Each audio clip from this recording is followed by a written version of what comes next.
Yes. Now here we can see a face, yes, of a young man with scarification. Yeah, and here is a side view of the same young man with the scarification. Now this scarification symbolizes the wings of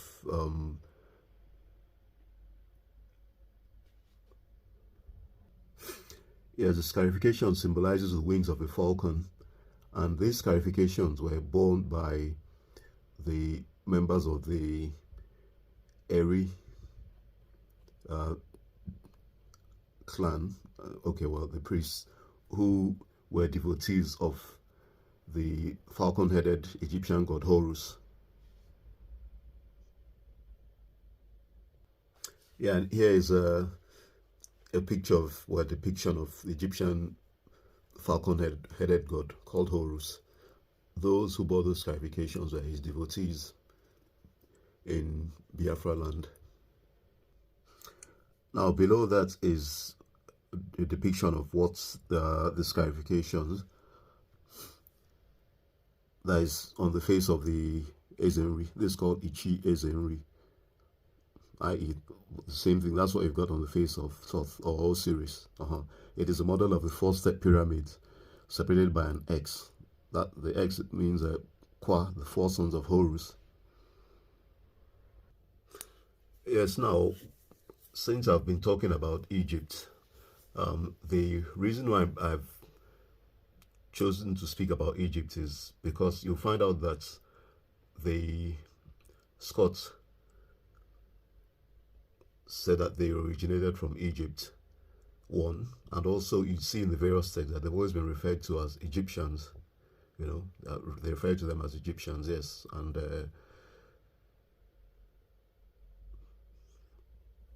it's also said that, you know, the name Scotland was got from the name of an Egyptian princess called Scotia.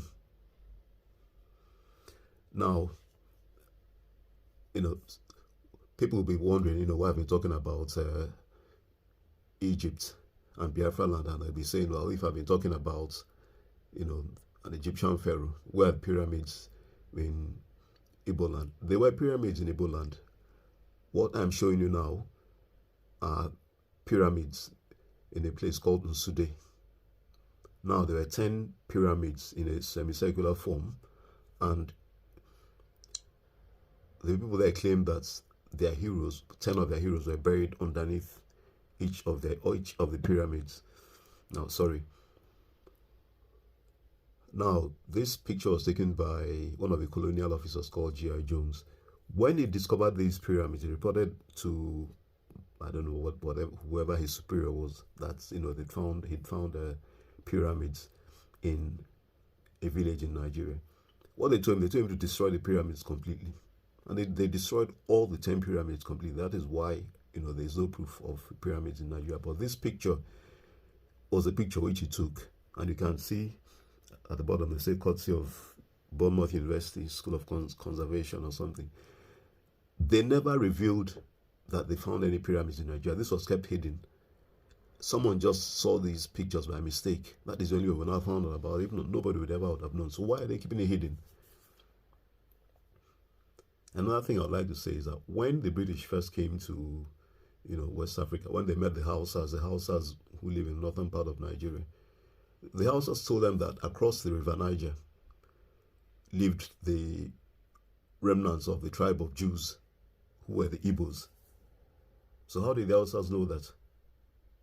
And again, in the same Nsude,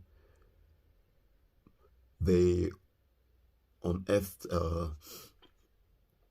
a bronze Star of David, which is thousands of years old. Nobody knows where that, well, we know it probably will be in the museum anyway, but it's been hidden.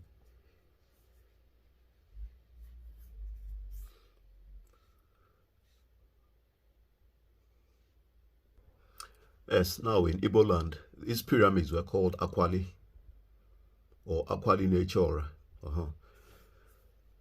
And they were constructed on what you call the ley lines. The ley lines would be, one of the easiest ley lines you know of would be, you know, the of course you've got lines of electricity on the in the earth, the ones that like deflect the hands of your compass, north, south, or whatever. That in Igbo was called Akwara Ali, which means the veins of the land. So they were constructed on those lines and were used to concentrate the electrical energy from the earth, and it was used for various purposes. They say it could be used to retune either humans or animals or whatever. That shows you that they knew a lot of science back then. So these were the origins of the pyramids. That is where they started. Now, talking about the pyramids, it brings us to the topic of the Egyptian pharaoh, whose burial chamber was excavated in Nigeria in 1956.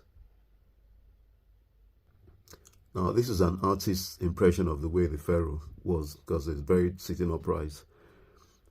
And he wore a cloth made up of, it was about, I think, 140,000 glass blue carnelian beads. Below his neck, you can see,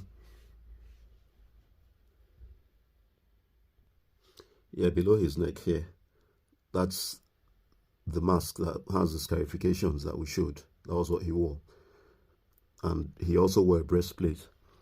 Now, on his finger, he wore a ring. That ring, if you've watched the Black Panther, the opening scene of the Black Panther, where they show the British Museum with a glass case, they show a ring that's got a face, that's got scarifications on its face. That's the same ring that this pharaoh wore on his finger. Yes. Now, to get to the start, how this tomb was found.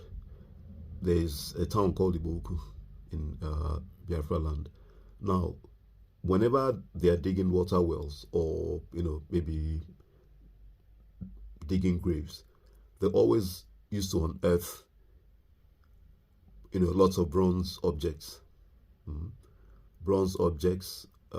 earthenware pots filled with glass beads.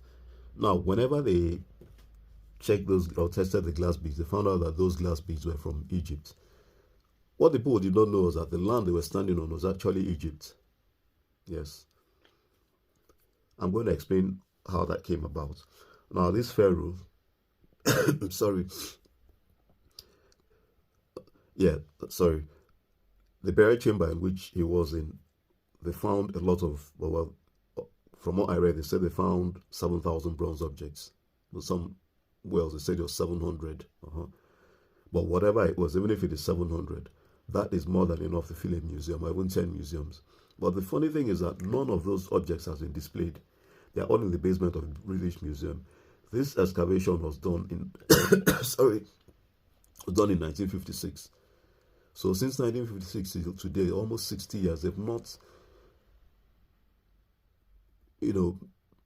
done an exposition on all those bronze items or displayed them. So why is it being hidden? It's being hidden for one reason, because they know the truth that displaying those items is going to reveal. So it's been hidden for 60 years. In his burial chamber, they found a pharaoh's altar stand, which is in bronze. I also read that they found a life-size bronze horse and chariots. They also ornate bronze elephant heads, ornate scabbards, I think made in bronze, elephant heads. If you look down, of course, you could see tusks, elephant tusks, and then he also had around his ankles, those are bronze anklets.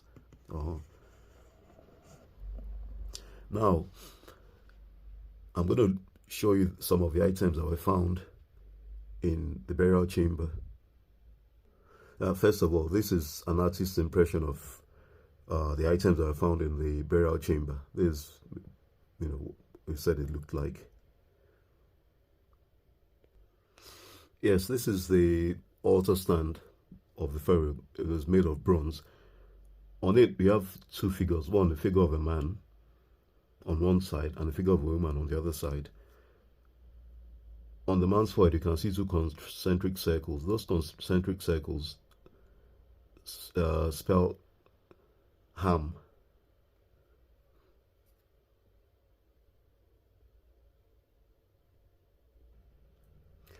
Yes, on the other side, you could see the other figure. This figure, you can see the face has scarifications. Those are the scarifications of the Ezenri. Well, this is a pharaoh. You can see also here also have the scarifications on his face. Yes, also in the burial chamber, they found that was beside the body of the pharaoh. They found this figure. You can see the scarifications on his face. This is depicting that this was the same pharaoh. There's a figure of him on a horse. That is a horse. Now, this in Sumerian pictograph, which you learn from a book by W.L. Weddell, formed the roots of Pharaoh Nama's Sumerian name, Anshu or Manshu. Yes, now how do we know, that these were all inscriptions of Sumerian pictographs? Now, the British officer who did the excavation was called Thurston Shaw. Thurston Shaw had just finished from university then, when they brought him to university to do the excavation. Later on, Thurston Shaw now joined,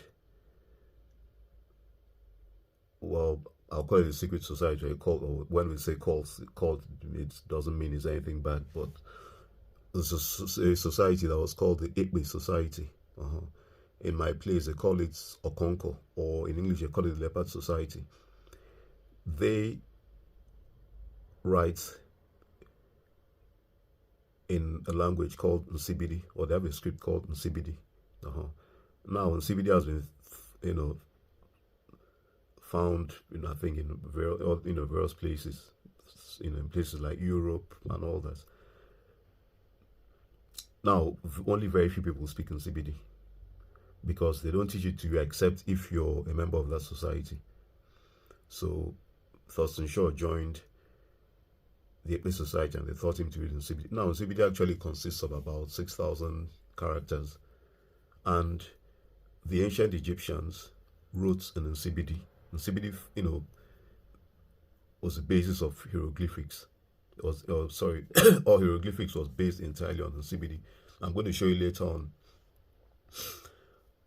You'd see the ancients, you see Nsibidi that was written by the Egyptians side by side by the one that was written in, Biafra land, and you see it's exactly the same thing.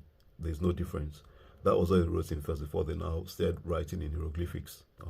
But hieroglyphics was, when they've checked, they found out that hieroglyphics is actually based entirely on CBD. Yes, now, in the museum in Baghdad, there are a lot of stone tablets that have writings in CBD on them. Now, nobody could decipher what they were or what they meant. Later on, Thurston Shaw went and looked at it. When he looked at it, well, he did transcribe it and all that. But he said, oh, this was a language which, nobody had ever heard of. And so they left it at that. It was only later when the lady who I'll call the world's greatest history professor in the world, the late Catherine Achelonu, now looked at it. And she was like, what? That these words are being mispronounced, that all this is written in Igbo. And she read out everything that was written there on those stone tablets. And they're written in Igbo, which is the Biafran language, which is what, we all speak.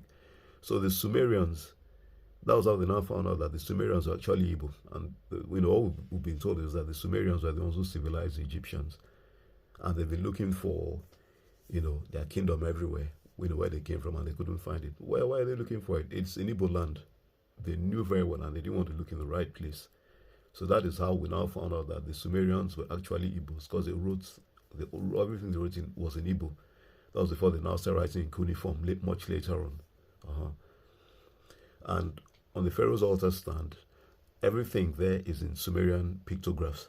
So that was how they were able to translate all the things that are written on the Pharaoh's altar stand, and now saw his name and all that, and now knew that this was a pharaoh called Pharaoh Nama or Menes.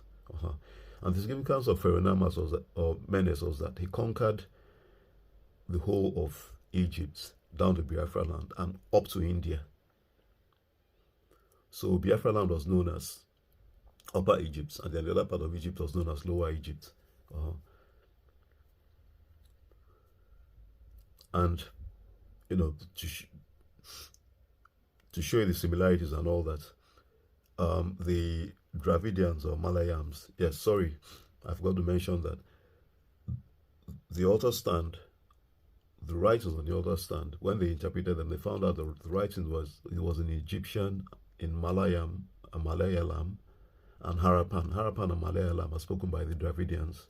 That's the black Indians, you know, in India. And you'll find out there are over 100 Igbo words in Malayalam. The same thing, there are over 100 Igbo words in the Egyptian language.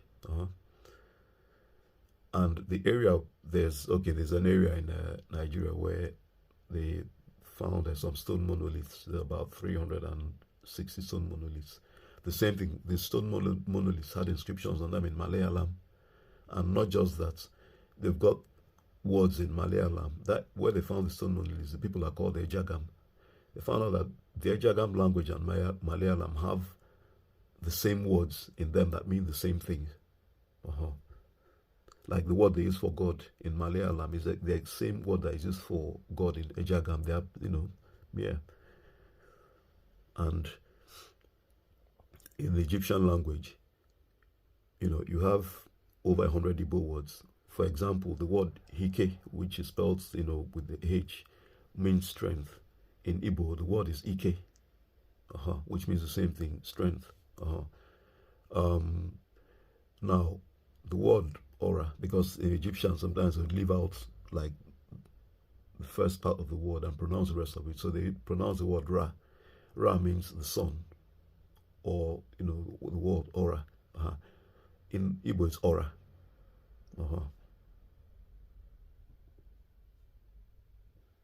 Yeah, in Egyptian, you have the word Chiji. Chiji means, you know, the yam god. In Igbo, it's the same thing, Chiji. Chiji means the yam god. Yes, and in the pyramids, these are, you know, the ancient Egyptians. You can see they're clearly black.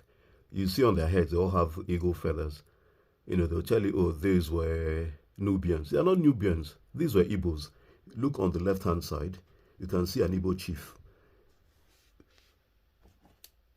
Here you can see there's an eagle feather in his cap. We always wore eagle feathers. The chiefs wore eagle feathers in their caps. They've been doing that for thousands of years. Those are eagle feathers there. Those were the ancient Egyptians. They were Igbos. And you can see the link with there being over 100 Igbo words in Egyptian language. How did that happen? Is it coincidence? It is not coincidence. It's because the early Egyptians were all Igbos. Yes, now I want to show you something else. On the right-hand side, you can see the hand of a man holding, what is holding is called Ofo. That's a symbol of authority.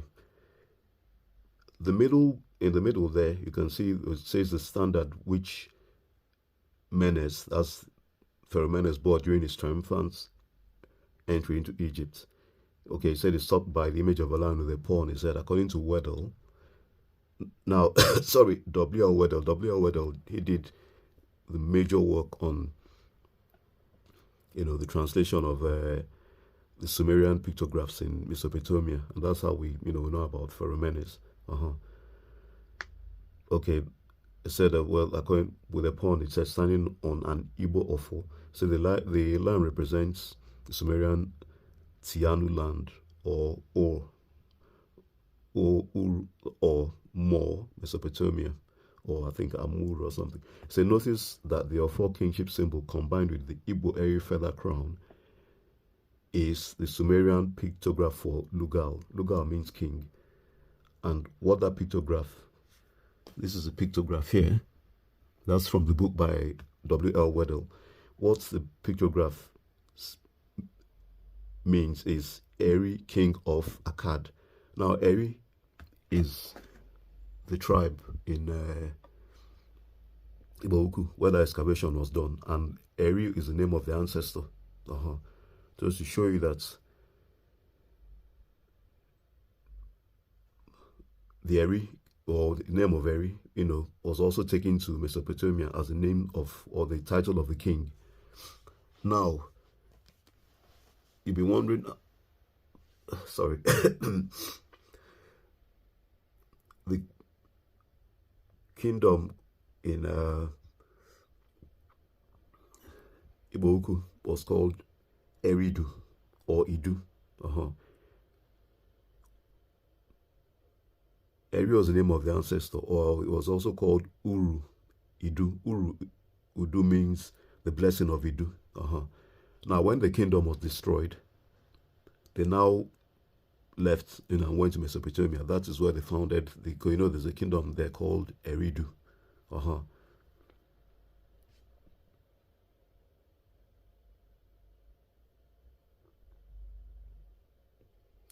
Yes.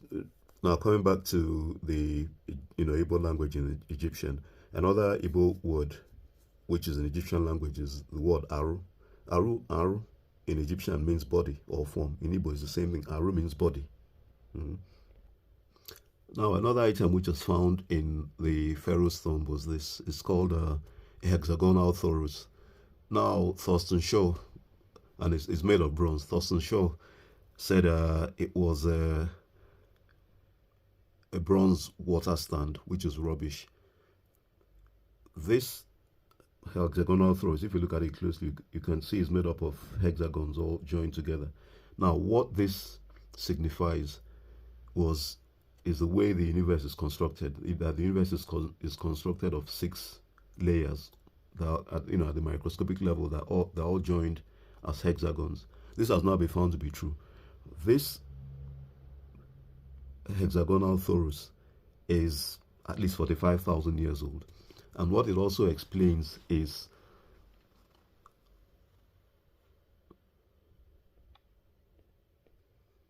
what it also explains is Albert Einstein's unified field theory. Now, this is nuclear physics. This goes to show that the Igbos, 45,000 years ago, knew high-level physics. Not just, this is nuclear physics. Why I'm bringing this up is because, okay, look at the shape, it's a wheel. There are some people who tell you, the Africans never invented anything. They did not even invent, they didn't even know about the wheel until the Europeans came. This is a wheel that's 45,000 years old. Not only is it a wheel, but this is physics that is, nuclear physics that is even higher than what we have today, because even a lot what this explains, people have not been able to explain even up till today. Yes, the figure on the left, this shows what the thoros looks like when it's opened up. Now, this hexagonal thoros is, or the structure is what, the man that I'll call the world's greatest computer scientist, another BIAFRANS son, Philippe Emeagwali, used to design the structure of the internet. And Philippe Emeagwali, I know most people never heard of him before. Philippe Emeagwali was the person who made it possible for your computers to be able to process 64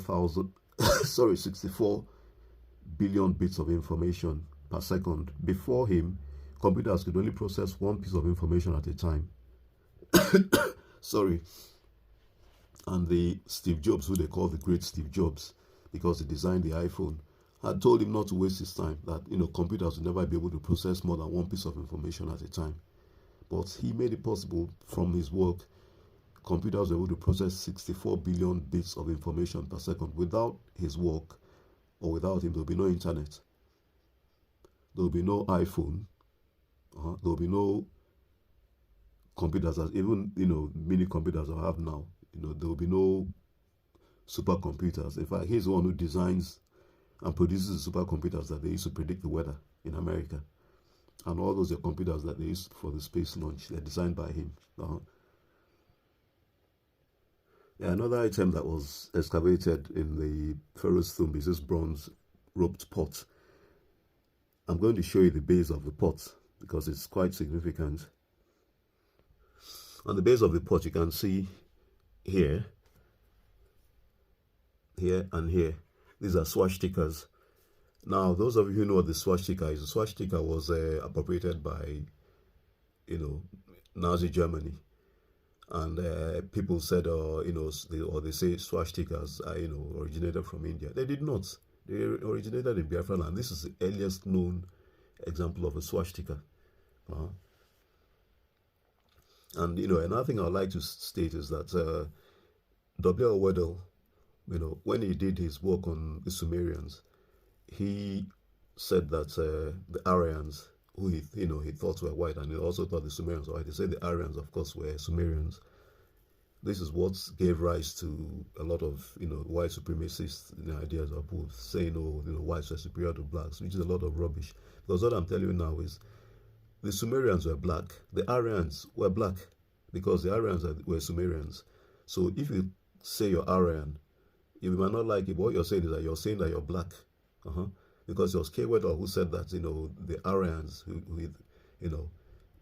were the Sumerians or descendants of Sumerians, whatever. Even though we never saw, we couldn't see who he was talking about. But the Aryans and the Sumerians are the same people. So if you say you're an Aryan, it means you're saying you're black or you're Igbo. You might not like it, but that is what it is. Yes, and another thing I'd like to say is that, in the translation of the works or the writings of the Sumerians, they said that their civilization lasted for 100,000 years before it was destroyed by war. And they said it was destroyed by a nuclear war. Why I'm bringing this up, that they said it was destroyed by a nuclear war, a lot of people will be saying, rubbish, nuclear war, how could they have that? You've seen the hexagonal torus, which explains nuclear physics, high-level nuclear physics. So if they had that then why is it impossible that they would have had nuclear weapons if they knew nuclear physics enough for them to make it into a physical structure that you could see? Explaining something which till today we don't even have. Professor Hawkins, that is what he was trying to explain in his theory of everything, which I don't even think he was able to do till he died. But we had that in Igbo land, more than 45,000 years ago, and they knew what it was and were using it. Later on, I'm going to show you some stone monoliths that are discovered in a place called Ikom. Those stone monoliths, there are 366 of them, or they say 65. And every single one of them is covered in inscriptions and writings. And they found that the inscriptions were made using precision instruments. And they said, well, that they're at least 45,000 years old. So where did they get precision instruments from 45,000 years ago? Those works were not done with hammer and chisel. They looked at them and they said all the inscriptions were made using precision instruments. And the Ikom monoliths, they now found out that the way they are arranged, it mirrors the constellation of the galaxies. And every single one of those monoliths is aligned perfectly to one star, in the sky. So how did they know all that 45,000 years ago? Well, that brings me to something funny, where they're talking about there's a tribe in West Africa that talked about the Sirius galaxies, and they said that some scholar in England that is so laughable and silly. He said that that they stood on a hill and were able to see the galaxy. How could they stand on a hill and see galaxy that you could not even see? It wasn't until 1960 that they saw the Sirius B star, which they drew the constellation and how it moves perfectly. They've been drawing that for thousands of years. He said that that they stood on the hill and saw, I don't know the guy. It's either he's a crackpot or I won't even say he's being silly, because it's beyond silly. What I was thinking is, why didn't he stand on maybe Nelson's column or the hill in England and see the galaxies? People know the truth and they just come and talk rubbish, and they'll tell you that guy's an expert. Then they would have made him a professor of God knows what.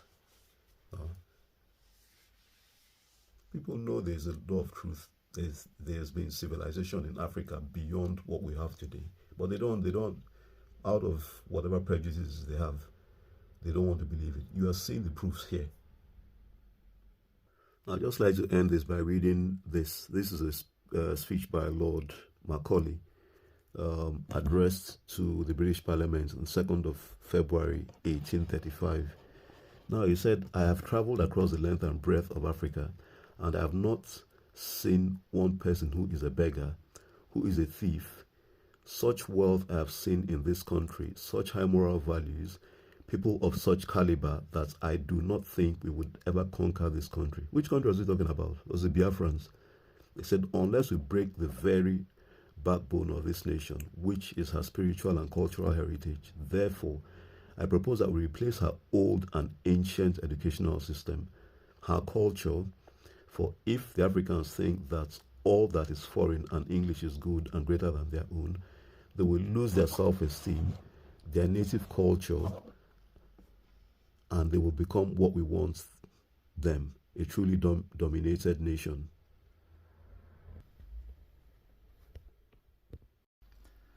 Yeah, now here we have a monolith. There are stone monoliths. They occur in a town called Ikom in Biafra land. Now, there are they are estimated to be 365 of them. Yes, here's another monolith. Yes, now they're said to be 365 of them, meant to represent each day of the calendar year. But I believe they should be 366 because the Igbo calendar actually consists of 366 days. That's a year, which is a week is 4 days, and the days are Eke, Nkwo, Ore, Afo. A month is 7 weeks, which is an exact calendar month, which follows the path of the moon. Now, the thing about the monoliths is that they all mirror the constellations in the sky, and each of them is meant to represent or is directly aligned to one planet in the sky, which shows you that, let me mention how old they are. They are estimated to be at least 45,000 years old. Now, all of them are covered with inscriptions, and when they were examined, it was found out that the inscriptions were all done using precision instruments. So that now brings you the question that 45,000 years ago, or they're actually older, that people had precision instruments. That is what the monoliths are covered in. Now, the way the monoliths are, when you look at all their faces, they all represent a different individual, a different person. So no two monoliths are alike. And with the way the faces have been made, they're made using like the Sumerian pictographs, so that the features of the face spells out who they are. Like there's one which the features on the face spells out the Egyptian word Ren. That's the way the mouth and the eyes are joined. It spells out the Egyptian word Ren, R-E-N, which means my name is.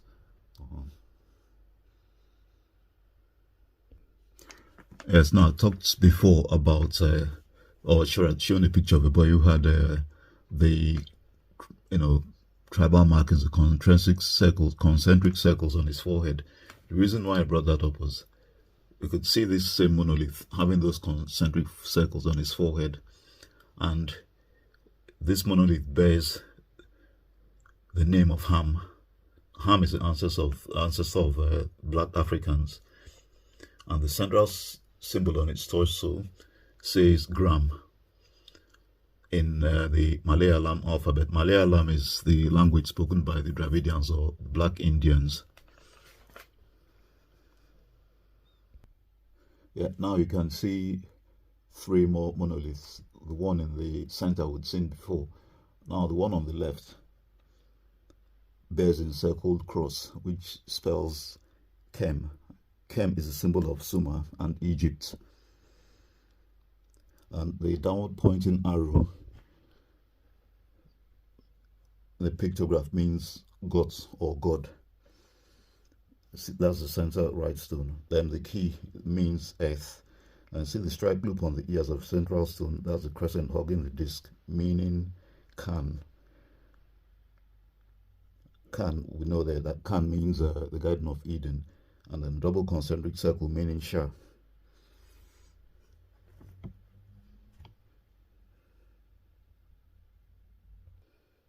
Now here's another monolith. Now on its Sumerian text indicates that indicate the orbit of Nibiru. That's the 10th planet. This divides the planets of the solar system into two groups of 4 and 5. This monolith actually depicts Nibiru. That's the navel of the monolith, with his orbit running across the neck of the monolith and dividing the remaining 9 planets of our solar system into two groups of 4 and 5. 4 closest to the sun of the mouth, that's the mouth of the sun, and 5 away from the sun. This picture is taken from Kathleen Acharano's books. Now, Nibiru is meant to be the home planet of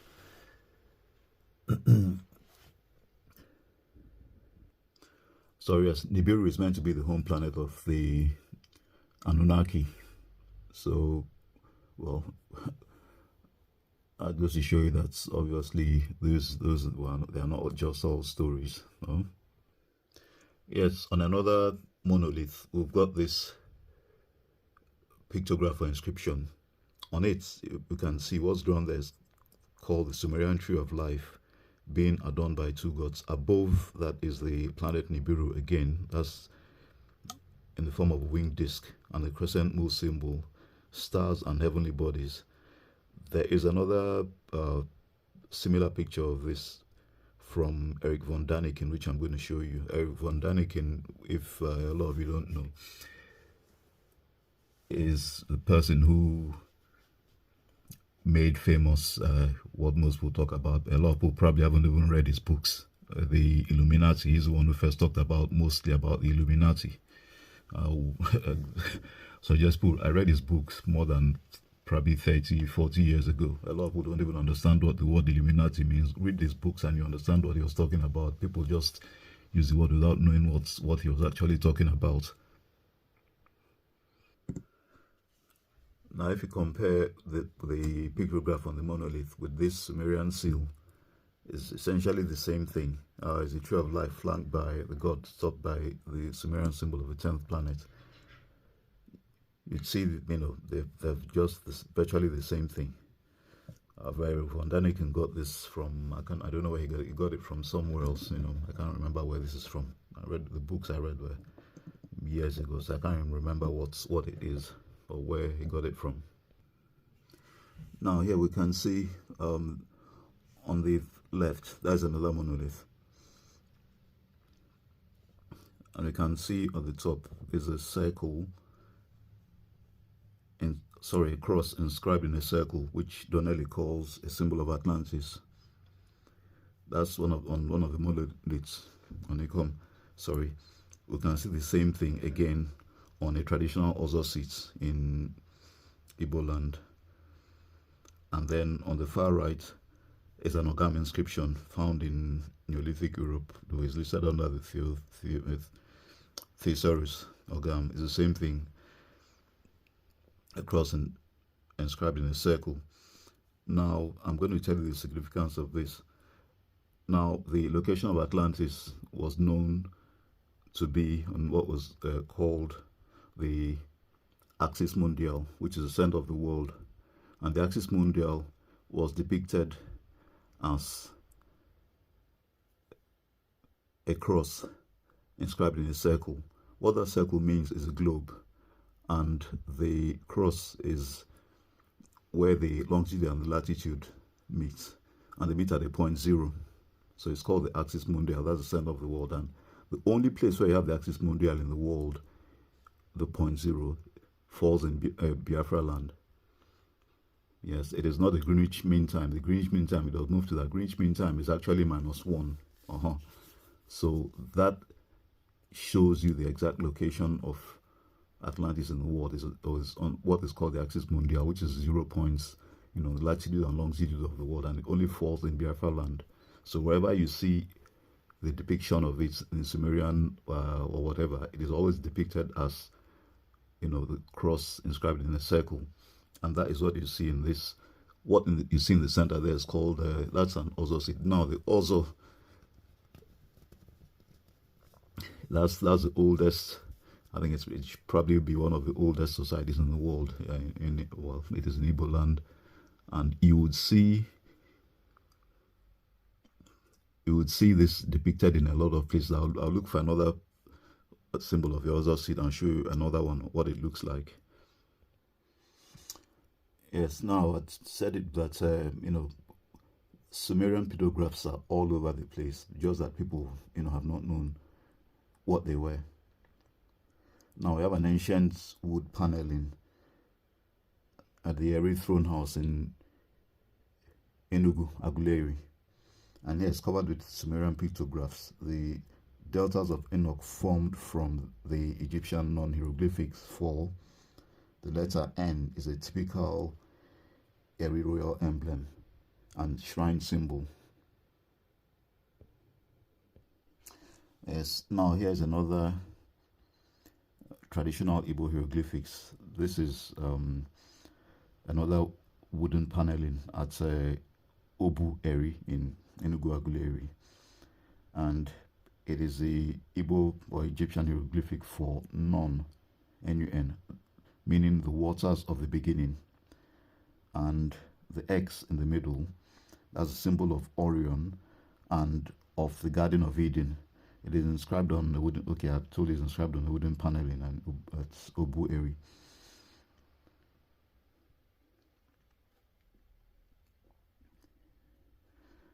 Well, here again we've got the verse which we'd seen before, and what is called Udu. Udu means verse, and I also want to mention here that the Sumerian swastika, that's a pictograph, was first used by King Uruash. That's the first god king of Atlantis.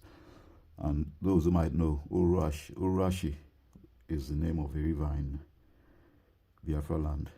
Yes, and that was where the god, that name was given to the river from the name of the god Urashi. Now, here I want to show you the writings in Sibidi. That's Igbo writing in Sibidi, and you'd see this straight away that in Sibidi,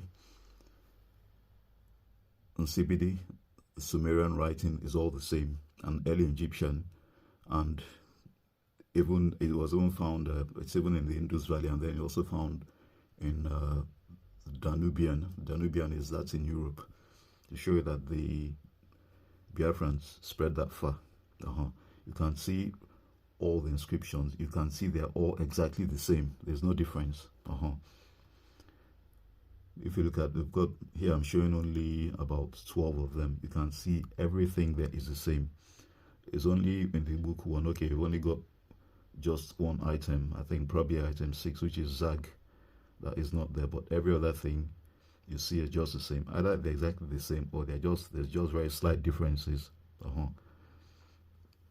And then you can see the meaning of the words in the far left hand in this Sumerian meaning in Sumerian. Sorry, the top, the swastika means ba.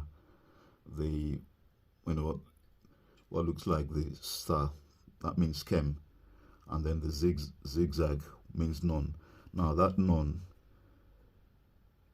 I'm going to show you where again that occurs. That is in CBD or Gam. I'm going to show you where that occurs. Is on something which people have seen, but which you probably do not even know that those are Gam inscriptions. So you can see, looking at that, they are all the same thing. That's why I said it, that that hieroglyphics, Egyptian hieroglyphics, was based entirely on CBD, because you can see there, you can see the column that says early Egyptian, because the early Egyptians actually wrote, they wrote it in CBD, and you can see it's exactly the same thing. The later now transmitted and started using Sumerian pictographs, but the Sumerian pictographs were based entirely on CBD. W.L. Weddell had said that in his books.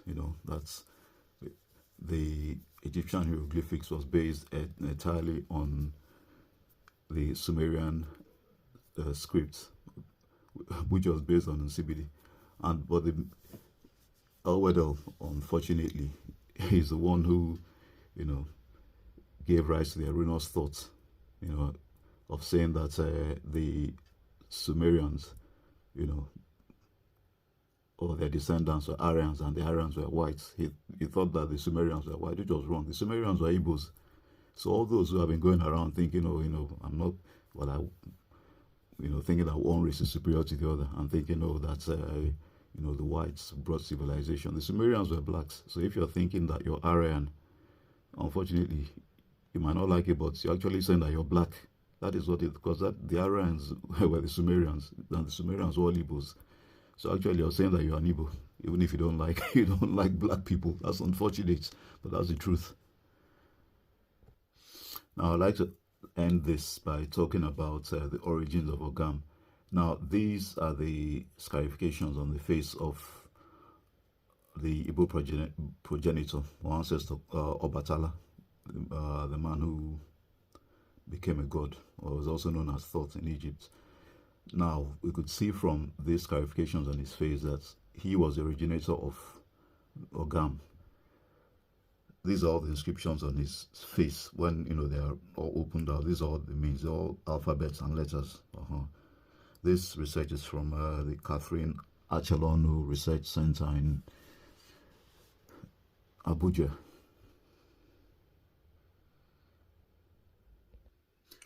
Yeah, now we'll go back to the Picts. Now, this is an early description of them by Tacitus, the Roman general. He says the great characteristics of the tribes believed to be indigenous were found to exist among them. So I think that they might have worded that wrongly. I'm just taking this paragraph. I'm not starting from the beginning. It says they fought in chariots and to their arms of the sword and shield, as described by Tacitus. They had now added a short spear of peculiar construction, having a brazen knob at the end of the shaft, which they shook to terrify their enemies, and likewise a dagger. I'm not really going to go much into this. Okay, now it says, although the British Scythians appear as painted or tattooed people from the beginning, they did not receive the general designation of Picts until the 3rd century. So says Innes in his essay, The Ancient Inhabitants of Scotland, and he adds that the Britons or Welsh, called all these northern people their ancient enemies, Picted.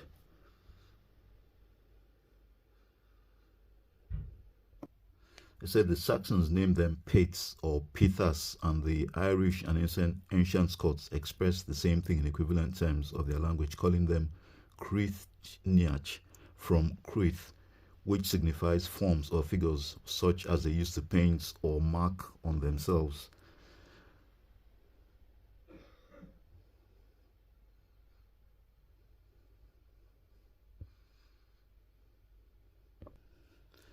Okay, now Innes concludes that it was Gaul and that the Picts and Britons were of the same original stock.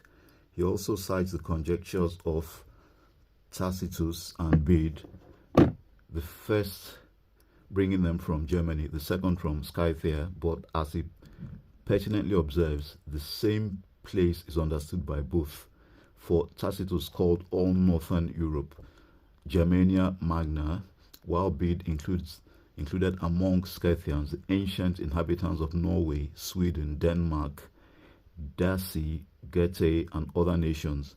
And he further states that the first Roman writers who speak of these northern nations mention their custom of painting and tattooing their bodies with particular emblems. Said among these tribes are the Ari, the Agathesai, the Geloni, the Getae, described by Tacitus and also by Solinus in the same terms as the Crithniach or Picts of Ireland and Scotland. Now, let's go on. It said, speaking of black and white ogres of Nestor, the former of of whom were Hungarians or Magyars. Mr. Haworth states that they correspond also, as I believe, to the black and white Huns of other writers. This race, then known to themselves as Magyars, Mogeri, according to the notable notary of Bela, who also gives the forms Dutomonga or Hutomonga, and to others as Turks, Sabatothsvali, Sesni Ugri or Black Ugri, Ogres or Ogres, are to be identified with the Black Huns. Now, this fact is important because it brings us face to face with a large and important nation of Scythians who were not only styled black, but who actually were so. And therefore, knowing how numerous they were and how they spread themselves like a flood over Europe, it is to them that we must look if we want to learn something of the history and the manners of what may be called the maternal ancestors of the Melanchthonii, or what's it called, the light people, light-skinned people or something. So what this is telling you is, you could see that, the Huns were originally, they had white Huns and black Huns, and blacks were so many that they spread across the whole of Europe. Read it before that, they said the blacks or Africans came to Europe first 40,000 years ago. Well, that's a long time.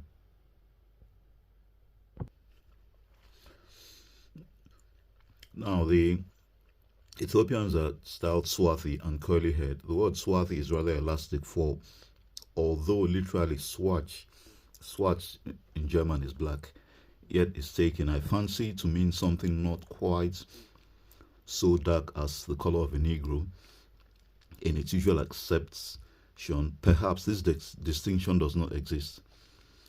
But at any rate, if the small dark Highlander and the black Celt, you see that again, black Celt, to the west of the Shannon, be assumed to be the descendant of Iberians, it may fairly be argued that with so much intermixture with fairer races during the last 2,000 years, the stock must now be lighter skinned than then, and its representatives of the first century must be actually as black as Negroes. As a matter of fact, Pliny characterizes their complexion as Ethiopium, that is, as black as an Ethiopian. Now, when they say Ethiopian, they're not talking of people from Ethiopia. All blacks are referred to as Ethiopians. Okay, and it may be that the curliness of their hair was of the same texture also as a Negro's. Thus, the Negritos of Huxley, the owners of such skulls as those found in Caithness, may have been allied to the ancient Iberians.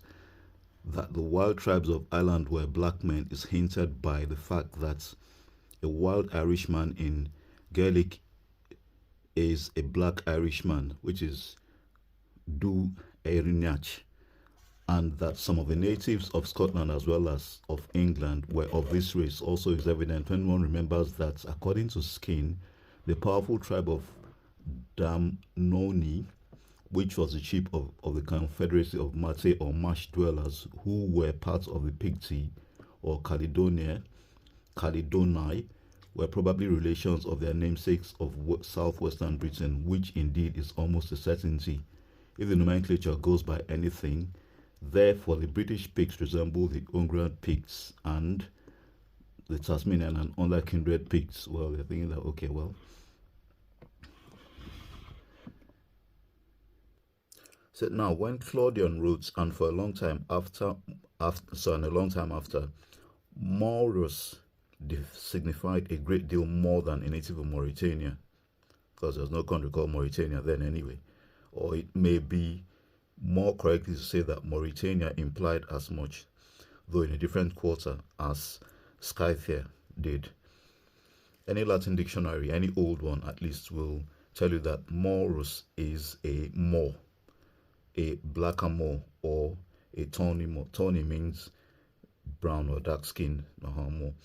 And Shakespeare uses the word Moor as a synonym for Negro.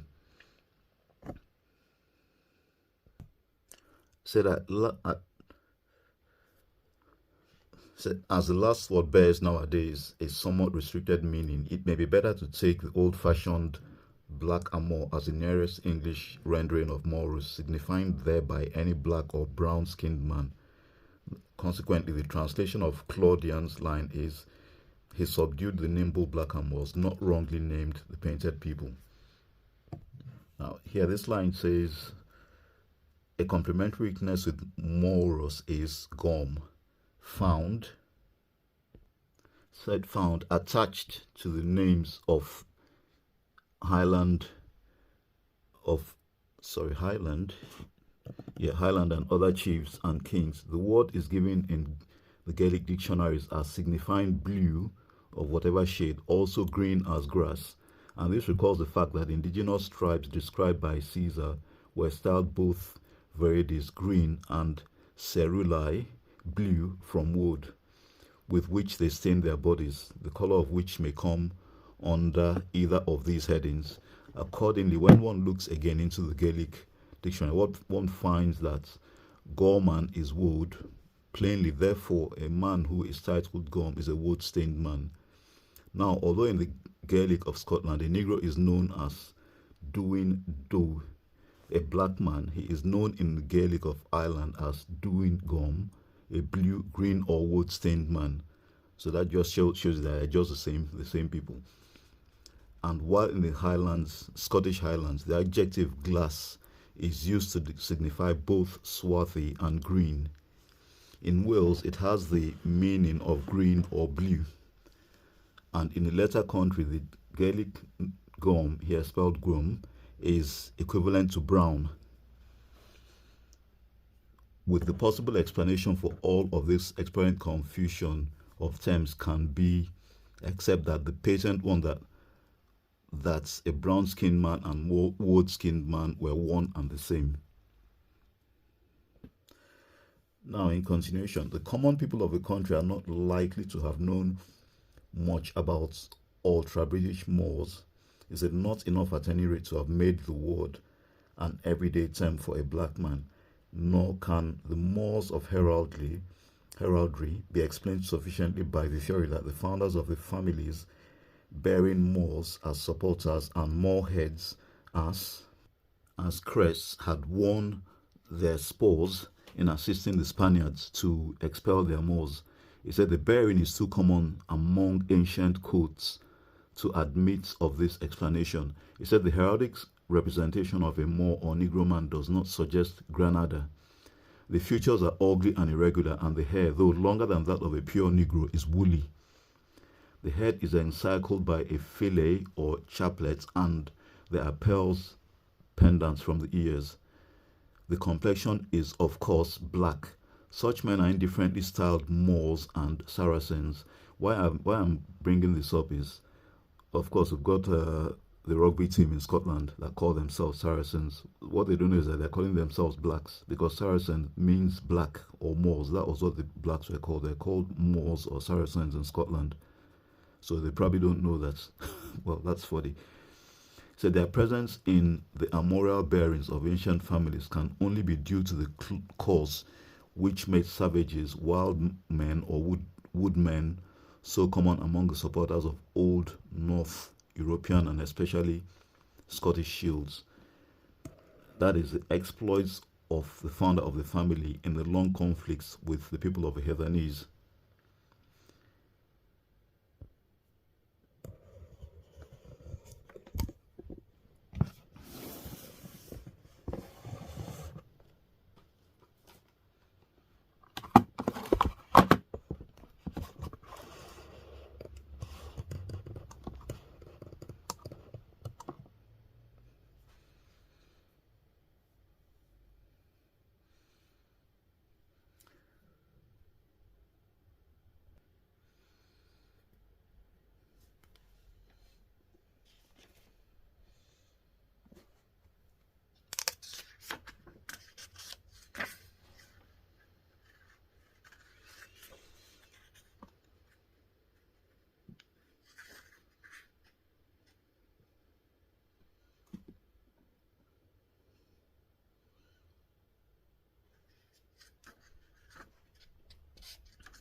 Yes, now here we see this. There's a black emperor of Rome.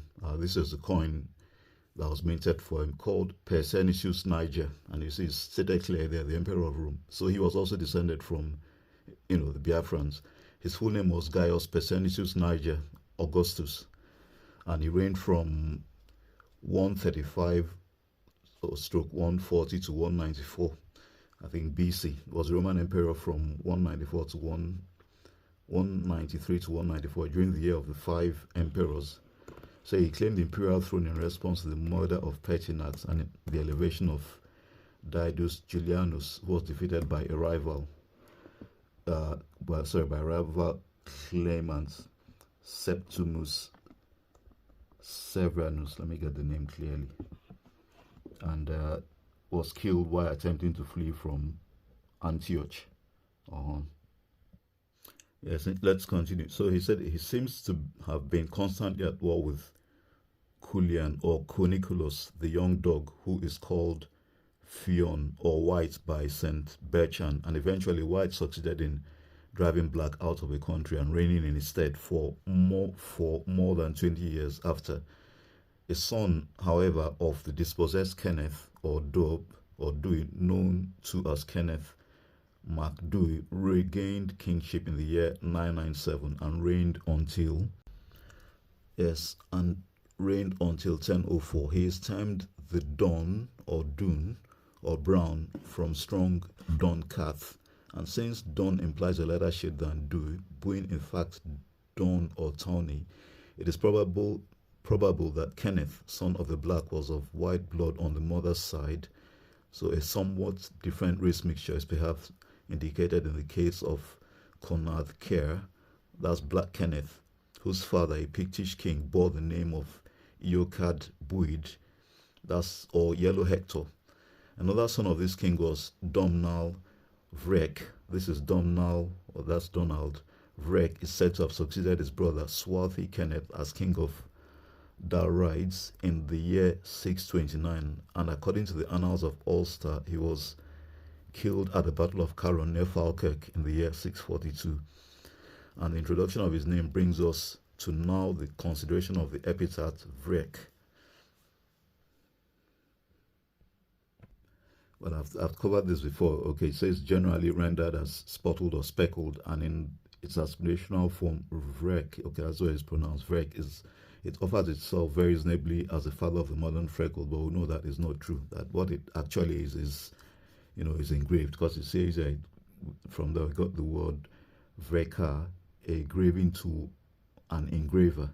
So what I've told you from what we've seen, all this is just itchy scarifications, which we've seen on, the face of the kings from Biafra land and the Emperor Nema, and also on the face of Obatala or Osiris, because Obatala was also assumed to have been the Egyptian god Osiris, because he bears a Urius on his forehead, as the cobra. So we see here it says, and in short, Domnall Vrek is nothing else than tattooed Donald. He said the scene of Donald's death is closely identified with his people, but it is only here appropriate to make reference to the one name in that locality, that's Falkirk. He said the first syllable falk or fowl or far is held to be Anglo-Saxon and to signify speckled, spotted, or of many colors. And the word Falkirk is generally translated as the speckled church. He said the Gaelic, the name for the place is Eglias Vrek, and the meaning is of course the same. It is possible that a church or temple once stood there, of which the distinguishing feature was some peculiarity of carving or of coloring. He said, but situated as it was in a district peculiarly Pictish, it is more than likely that it received its name not from any outward characteristic belonging to it, but because it was the temple of the tattooed people. This epithet Vrek occurs so frequently in the topography of Scotland and in such varying conjunctions attached to its islands, lochs, mountains, and in this instance to a church, that its meaning cannot be reasonably solved by the supposition that the church, loch, mountain, or island presents itself as a speckled appearance. There are, for example, two little mountain lochs on either side of Loch Arwe, known as Lochans Nam Breac Buid or the Lochans Vrac Buid. This is the Lochans of the speckled yellow people. Now it may seem at first to be destructive of what has been said above, to state that the people here indicated are not human beings at all, but simply little finny folk that abound in such Lochans. In reality, however, this supports the above theory, for the name does not refer to the water of the loch, but to its inhabitants. Whether in these and similar instances the name was originally given on account of the trout may be doubted. However, for one of these lochs is on a spur of Ben Vrek, the speckled mountain, and the district in which both are situated abound in suggestive names. Let this be compared with the name of the loch upon Calmroe, the Red Mountain, and the south of Ireland. This name is more explicit. So this name is more explicit. If it is a lake of the red women, so that if on the red mountain the loch is named after the red people, is it not likely that the loch on the speckled mountain is or was originally named after speckled people who inhabited the district? Again, however anxious one might be to discover an animal or bird that by appearance might reasonably be to have caused the qualifying adjective speckled to be attached to the districts which inhabited, is difficult to find any except the human animal that will suit Ben Vrek, Locan Vrek, Cas Brek, In Brek, English Brek. All of these have when taken collectively cannot reasonably be derived from any other source than from the people who dwelt among them. Thus, although it is right to remember that in the case of certain lochs, the yellow speckled folk are not men but fish, it by no means follows that these lochs were originally named after the fish. Nothing is commoner than for a peasantry to invent an explanation of this or that local name when its origin is lost in the darkness of great antiquity. He said, but the theory that this class of epithets has derived its existence from the fact that Vrek or Tadu people once dwelt in these places and in which such names most abound offers the simplest and most natural explanation of their meaning. He said, and this is really the right explanation, and that this is really the right explanation will, I hope, be made clearer after a few chapters. Okay, it says, let it once be understood that the Picts of history were blackamoors. Blackamoors means they are blacks, or black and more. That is just the same thing. So the question next arises, could they have been related to the Scandinavians, as some aver? Knightley says that the Picts who early seized the Scottish lowlands were akin to the Scandinavians. Because why I'm bringing this up is you're going to find out that we had Black Danes. So the early Vikings were all blacks. Yeah, because he mentioned, he's even going to mention that. And Martin, in his description of the Western Islands of Scotland, says that it is generally acknowledged that the Picts were originally Germans, and particularly from that part of it bordering upon the Baltic Sea. Now I'm going to show you something. The Picts, you know, were blacks, and they've said here that the Picts were originally Germans. So we're telling you that the original Germans were blacks, which is true. Now, this is a tapestry from Germany, and it's probably the only one, you know, existing. And I think it was made probably about the 14th or 15th century. And what it shows is, you can see on the left-hand side, it says, wild men attack a castle filled with noble black Germans. Now, what you can see on the right-hand side is a black German king wearing the crown. And then on the right-hand side, he's been attacked by a wild man. The wild man is meant to be from the Caucasus Mountains. That's why, while he looks hairy, obviously, the hair was showing that he was still dressed in animal skins.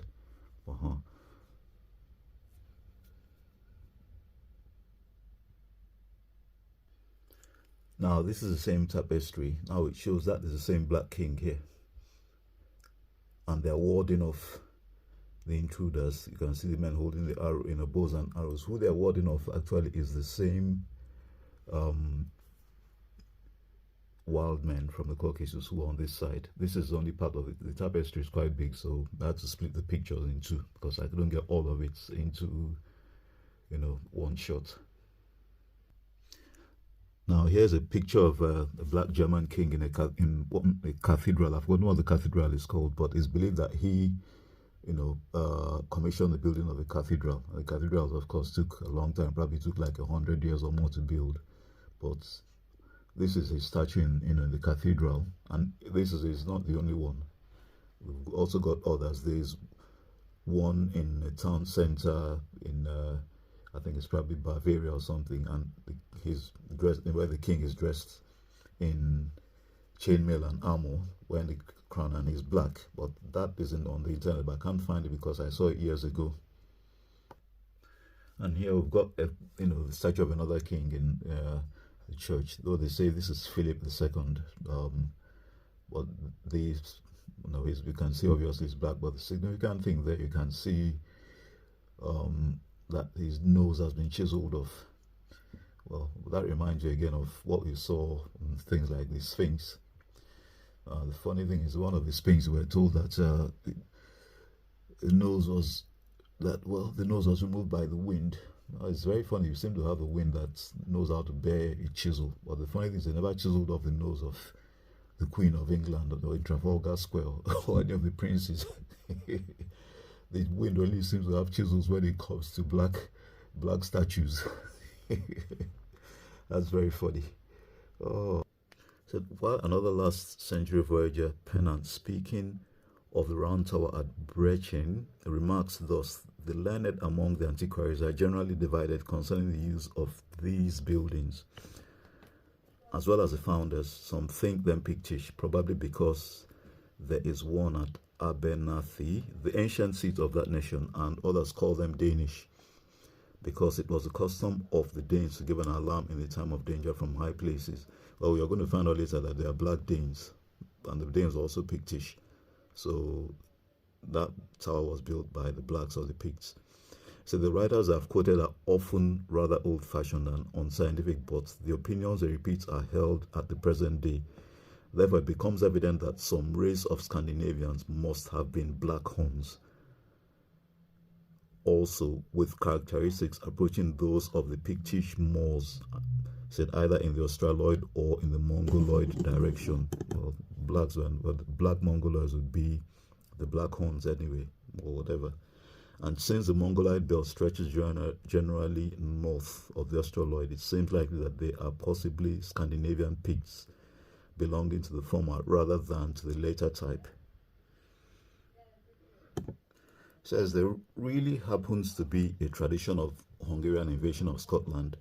Hector Boyce, in referring to this legend, tells us that while some write that they were Hungarians, others say that they were a company collected from Scots and Angles.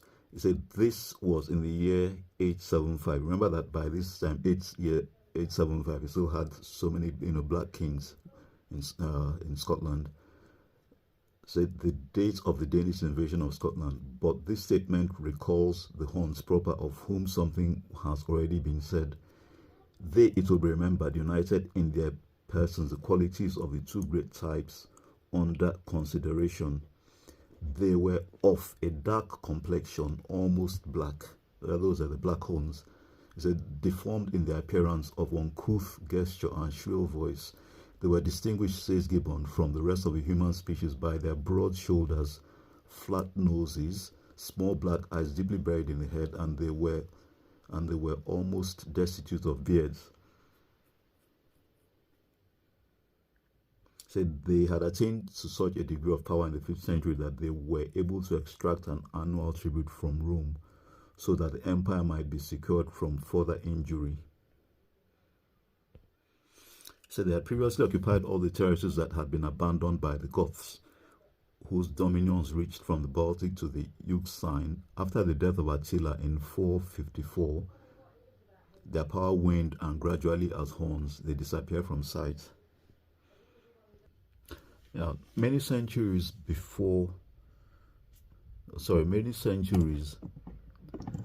that is blocking my view, before the days of Attila, the provinces of Rome had been invaded from the north by hordes of barbarians, one section of which resembled the Huns in several particulars.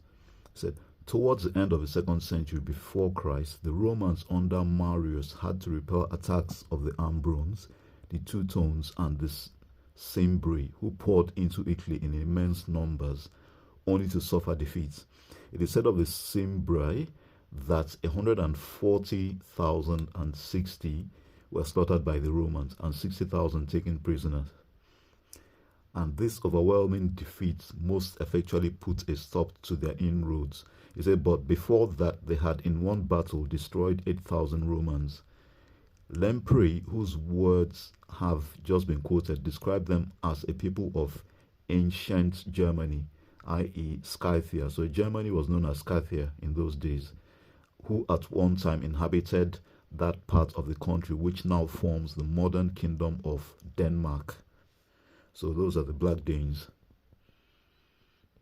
Yes, I would also like to add that the inside of the mummies in Egypt were all washed with palm wine brought from Biafra land. So think of how many thousands of mummies, over how many thousands of years. Now, my take on why they use palm wine is this. Palm wine contains a lot of sugar and yeast, because once you tap it from the tree, you see it's bubbling, because the yeast immediately start fermenting the sugar. Normally, what they do, there's a leaf or the plant that they put in it called nche that slows down the fermentation. So my take is this: of course, if you let it ferment, say by that evening, it turns to alcohol.